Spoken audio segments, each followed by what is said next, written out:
हर स्त्री को, हर बहन को, हर बेटी को अच्छे रास्ते पर चलने की हिदायत देता है। वैश्यावृत्ति न करे और न किसी को करने दे। जो वैश्यावृत्ति करने वाला हो उसको दंड दे, वो असली क्षत्रिय राजा होता है। तुम कहते हो शराब पीना, अरे शराब पीने वाला असली क्षत्रिय नहीं होता है, क्योंकि जब शराब में वो डूब जाएगा, अचानक में कोई बाहरी राजा आकर के उसके राज्य पर आक्रमण कर देगा, वो तो नशे में पड़ा होगा। असली क्षत्रिय उसे कहते जो सूझबूझ के कर लेता है। देवदत्त कहने लगा, अरे तू लोगों को बातों में फंसा रहा है, अरे यशोधरा को बातों में फंसा लेगा, हमें नहीं फंसा पाएगा।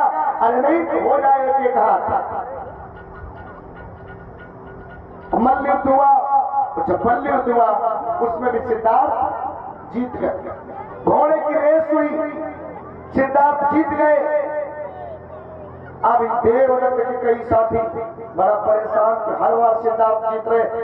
अंतिम एक लक्ष्य रखा कि ठीक है, एक लक्ष्य और होगा, उस लक्ष्य को अगर प्राप्त कर लिया तो यशोधरा इनके साथ में ब्याह का। ठीक है, तो क्या हुआ, एक फूलों का गुच्छा ऊपर मंडप के ऊपर, बहुत बड़ा मंडप सजा है, लटका दिया गया फूलों का गुच्छा, और गुच्छे के कुछ नीचे 7 छिद्रों वाला एक चक्र नाच रहा, घूम रहा है।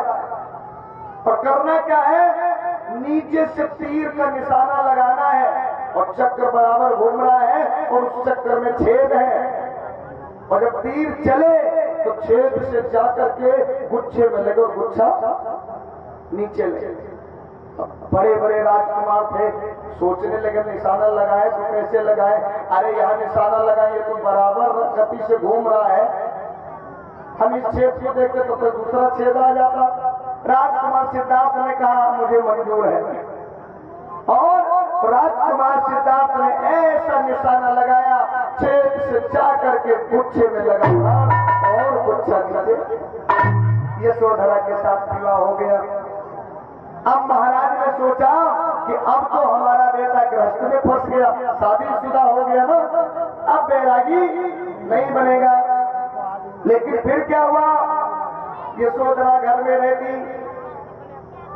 और जब कभी मौका मिलता तो क्या करते सिद्धार्थ, फिर वैसे बैठ जाते शांत मुद्रा में, जहां जाते आराम से ध्यान मग्न मुद्रा में। तो लोगों ने सोचा ऐसा लगता है इसके अंदर गुण तो वही लग रहे हैं। तो महाराज ने क्या किया, सोचा, क्या सोचा माताओं बहनों भाइयों, ये सोचा कि असित मुनि ने कहा था कि मेरे बेटे को किसी प्रकार का दुख मिलेगा तभी ये बैरागी होगा। तो महाराज ने कहा हम ऐसा काम करेंगे कि मेरे बेटे को किसी प्रकार का दुख मिलेगा ही नहीं, उसे किसी भी प्रकार से दुख का एहसास तक न हो। तो महाराज ने क्या किया मित्रों, श्रोता बंधु ध्यान से सुनिए, मेरा बेटा